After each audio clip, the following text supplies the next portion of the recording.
Hello friends, welcome to my channel once more. Friends, कल मैंने कोई वीडियो अपलोड नहीं किया, आप लोगों से बात नहीं हो पाई। एक्चुअली कल मॉर्निंग से मैं सोच रही थी कि किस टॉपिक पे वीडियो बनाऊं। वैसे मेरे टॉपिक मेरे पास ढेर सारे हैं, लेकिन मैं चाहती थी कुछ ऐसे टॉपिक रखूं जो आपको समझ आए, आपकी काम आए एंड आपका जो नॉलेज है उसको एक स्टेप आगे ले जाए। तो वैसे करते करते जितनी बार मैंने कंटेंट लिखा, उसको फिर प्रेजेंट किया, शूट किया, वो नहीं जम रहा था मुझे। मैं खुद सेटिस्फाई नहीं हो पा रही थी उससे। एंड वैसे ट्राई करते करते करते इवनिंग हो गया।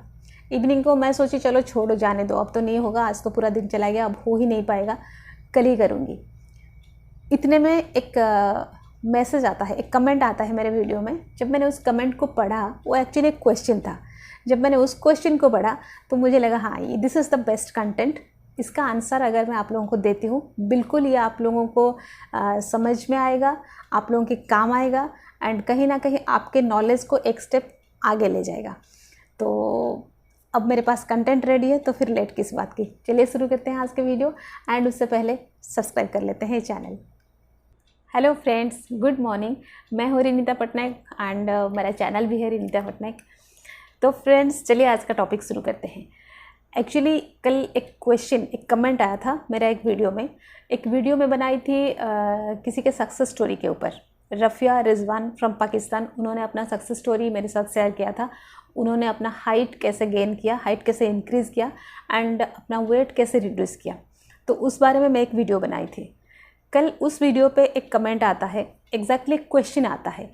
क्वेश्चन क्या है, शिवानी संगीता जी ने उनका क्वेश्चन सुन लीजिए, बहुत ही अच्छा क्वेश्चन है। पहले तो मैं उनको थैंक्स बोलना चाहूँगी कि उन्होंने ये जो क्वेश्चन किया, कहीं ना कहीं इस क्वेश्चन को सुन के मैंने वो सारा स्टेप्स को इकट्ठा किया, वो सारा स्टेप्स को कलेक्ट किया, उसको कैसे प्रेजेंट कर सकूँ उसकी तैयारी की। उसके लिए उनका so very much thank you and so very much grateful to you कि मैं ये तैयारी कर पाई। एंड आप सब लोगों को भी उनका थैंकफुल होना चाहिए, क्योंकि उनके क्वेश्चन की वजह से आपको ये आंसर मिल रहा है, आपको ये जानने को मिल रहा है। तो क्वेश्चन उनका ये था कि जब रफ़िया रिजवान ने एक्सरसाइज भी कर रही थी, और डॉक्टर के पास भी जा रही थी और डाइट भी कर रही थी, तो फिर उनका जो हाइट इंक्रीज़ हुआ या फिर उनका जो वेट रिड्यूस हुआ, उसका क्रेडिट वो लॉ ऑफ अट्रैक्शन को क्यों दे रही है, कैसे दे सकती हो? वो खुद तो सारा कुछ करी, फिर वो लॉ ऑफ अट्रैक्शन को ये क्रेडिट क्यों दे रही है? बहुत अच्छा क्वेश्चन है। यहाँ पे लॉ ऑफ अट्रैक्शन पे एक डाउट आता है, एक क्वेश्चन लगाया जाता है कि फिर लॉ ऑफ अट्रैक्शन क्या है एंड कैसे काम करता है। क्योंकि अगर हम सब कुछ कर रहे हैं, फिर लॉ ऑफ अट्रैक्शन का रोल क्या है, यहाँ पर हमको समझाओ। उनका ये क्वेश्चन था। इस क्वेश्चन के आंसर अगर मैं बताने जाऊँ, मैं आप लोगों को एक स्टोरी के हिसाब से इसका आंसर देना चाहूँगी। ऐसा नहीं कि कोई स्टोरी मेरे मन से सुना रही हूँ या फिर किसी और से सुन के मैं आप लोगों को सुना रही हूँ, कहीं से पढ़ के सुना रही हूँ, ऐसा बिल्कुल नहीं है। ये जो स्टोरी है, इसको आप सारे लोग जानते हो, बहुत अच्छे से जानते हो, बहुत अच्छे से सुने हो उसको, बिट बाय बिट आप सब लोग जानते हो, आई एम श्योर। उसी के ऊपर बेस करके मैं ये स्टोरी का आंसर देना चाहूँगी। एक्चुअली हम उस स्टोरी का एनालाइज करेंगे, हम खुद सोचेंगे कि ये लॉ ऑफ अट्रैक्शन कैसे काम करता है या फिर काम करता है या नहीं। आज हम उस स्टोरी के ऊपर बेस करके, उस स्टोरी को एनालाइज करके इसको समझेंगे, ठीक है। ये जो स्टोरी है, ये है महाभारत की स्टोरी। आप सबको पता है, आप सब कोई अच्छी तरह से जानते हो। अब आप लोग सोच रहे होंगे कि महाभारत के साथ लॉ ऑफ अट्रैक्शन और हाइट इंक्रीज करना, वेट रिड्यूस करने का क्या कनेक्शन है। चलिए सुनते हैं, फिर पता चलेगा। महाभारत की अगर स्टोरी हम सुने, हमको पता है कि पांडवों एंड कौरवों के बीच का ये युद्ध होता है। एंड उस युद्ध में जो भी होता है उनके बीच फाइनली युद्ध होता है। युद्ध के अंत में जीत पांडवों का होता है। एंड उसमें ये दर्शाया जाता है, ये बताया जाता है कि हमेशा धर्म का जय होता है एंड अधर्म का विनाश होता है। ये होता है कंप्लीट स्टोरी। अगर हम जिस्ट बोल दे 2-4 सेंटेंस में, ये होता है उसका जिस्ट। अगर हम देखें इस स्टोरी में शुरू से लेके अंत तक श्री कृष्ण भगवान इसमें थे, राइट। बहुत कुछ होता है इस कहानी के अंदर, बहुत कुछ होता है।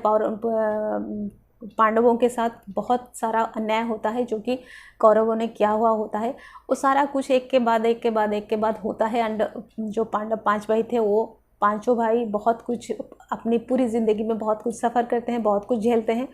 फिर होते होते एंड में ये 18 दिन का महाभारत का युद्ध होता है। युद्ध के अंत में फिर पता चलता है कि जो इतने दिनों तक, इतने सालों तक धर्म के पथ पर थे, उन्हीं लोगों का जय होता है या फिर वो लोग विन करते हैं। हो सकता है मेरा लैंग्वेज एकदम महाभारत वाली ना हो, लेकिन स्टोरी मैं आप लोगों को वही बताऊंगी जो महाभारत की ही स्टोरी है। तो अगर हम देखें यहाँ पे एक क्वेश्चन अगर मैं करूँ कि श्री कृष्ण भगवान जो पूरे ये स्टोरी में शुरू से अंत तक थे, अगर वो चाहते धर्म का जय होता है, उनको ये प्रूफ करने में कितना समय लगता? क्या कोई ज़रूरी था कि ये जो 5 भाई थे, ये 5 भाई इतने सारा जो प्रॉब्लम को उन्होंने फेस किया, क्या ज़रूरी था वो करना? हो सकता श्री कृष्ण की बस में होता तो वो चुटकी भर में बता देते कि नहीं, जो धर्म है वो सही है, जो अधर्म है वो गलत है, बस हो गया ख़त्म। क्योंकि श्री कृष्ण भगवान थे, उनके लिए वो वही 1 सेकेंड की देरी था उनके लिए वो डिसाइड करना। पहली बात ये है।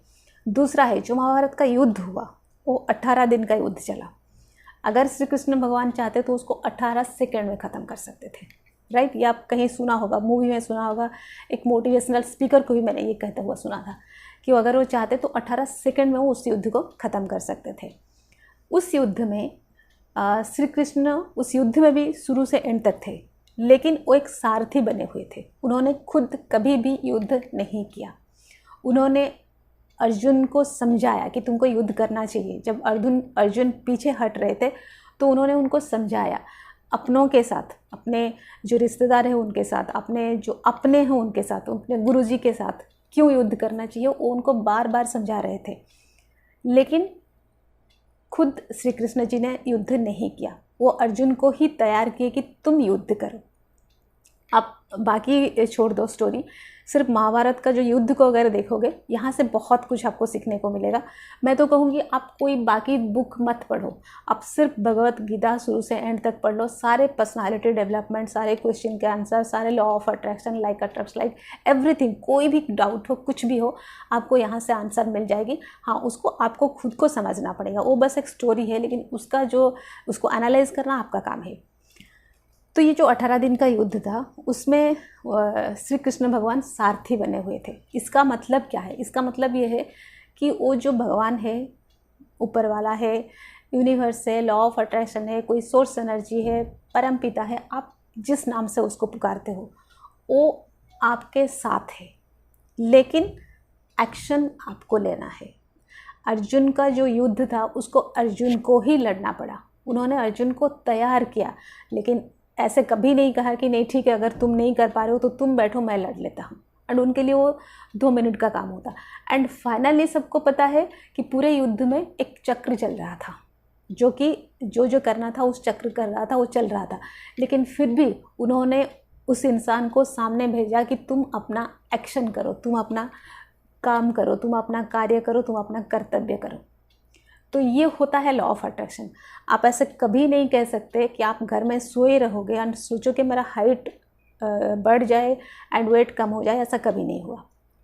वो एक्शन आपको लेना ही लेना है, लेकिन वो एक्शन लेने के बाद आपके साथ वो जो सुप्रीम पावर है, वो जो सोर्स एनर्जी है, उसका सपोर्ट, उसका साथ होना बहुत ज़्यादा ज़रूरी है। अगर उसका साथ नहीं है तो आप कितना भी मेहनत करो, आप कितना भी एक्शन कर लो, आपको रिजल्ट नहीं मिलेगा। इसका भी एग्जांपल बताती हूँ। आप देख लो, जो मज़दूर लोग होते हैं, एक लेबर होता है, वो पूरे दिन 10 आवर्स 12 आवर्स तक कभी कभी वो काम करता है। वो अपना सारा एक्शन करता है, वो जितना फिजिकल लेबर करना चाहिए उससे भी ज़्यादा करता है, अपना 100% से वो ज़्यादा देता है एक्शन की जगह पर। एक्शन वाला पार्ट में वो कर लेता है, लेकिन वो नहीं जानता है कि लॉ ऑफ अट्रैक्शन क्या है, उसको कैसे यूज़ करना चाहिए, उसको आप कैसे अप्लाई करके आप जो काम करते हो, जो एक्शन करते हो, उसका रिजल्ट आपको 100% मिले या उससे भी ज़्यादा मिले, वो ये नहीं जानता। इसलिए वो लॉ ऑफ अट्रैक्शन को छोड़ देता है, सोर्स एनर्जी का सपोर्ट को छोड़ देता है, वो जो पावर है, सुप्रीम पावर है, उसका सपोर्ट नहीं लेता है, वो सिर्फ एक्शन करता है शुरू से लेके, लाइफ के शुरू से लेके एंड तक वही एक्शन करता है, लेकिन उसको लॉ ऑफ अट्रैक्शन वाला जो बेनिफिट वो कभी नहीं मिलता। ये हुई दूसरी एग्जाम्पल। तीसरा मैं बोलूँगी, आप सक्सेस जो बुक है उसको जाके पढ़ लो, रंडा वैन का। उसमें स्टार्टिंग में उस बुक में लिखा हुआ है कि ये जो सक्सेस वाला जो स्टफ है, जो टॉपिक है, जो भी ये लॉ ऑफ अट्रैक्शन का ये जो नॉलेज है, ये बहुत पहले कुछ ऐसे लोगों की कैद में था, या कुछ ऐसे लोग उसको जानते थे, ऐसे ग्रुप ऑफ लोग उसको जानते थे जो उसका यूज़ करते थे। बाकी आम जनता को इसके बारे में कुछ नहीं पता था, ना ये चीज़ वो उनको बताना चाहते थे। वो चाहते थे ये जो कॉमन मैन है कॉमन रहे, उससे नीचे की लाइफ जिए एंड मर जाए, लेकिन ये चीज़ सिर्फ हमको पता हो, हम उसको यूज़ करें। आप जाके कभी अल्बर्ट आइंस्टाइन का लाइफ पढ़ना या फिर कहीं यूट्यूब से सर्च करके देखना, आप देखना निकोला टेस्ला का, उनका लाइफस्टाइल देखना। लाइफस्टाइल मतलब वो कैसे क्या करते थे अपने अपने लाइफ में, वो किस चीज़ को पकड़ के काम करते थे, क्या उनका काम करने का, वो तो एक्शन तो करते ही थे, लेकिन उसके साथ साथ वो किस चीज़ का यूज करते थे, वो क्या वो चीज़ था जिसको वो अप्लाई करके अपने लाइफ में इस लेवल तक सक्सेस हुए हैं, उस लेवल तक उनका नाम बना है, वो क्या है। आप जाके एक बार उनके भी स्टोरीज़ देखो, उसमें भी आपको वही मिलेगा कि वो सारे लोगों जो इतने बड़े बड़े साइंटिस्ट थे, साइंस को इतने अच्छे से जानते थे, साइंस को यूज़ करके एक से एक बढ़कर वो इन्वेंशन करते थे, लेकिन उसके बाद भी वो लोग भी लॉ ऑफ अट्रैक्शन को ही यूज़ करते थे।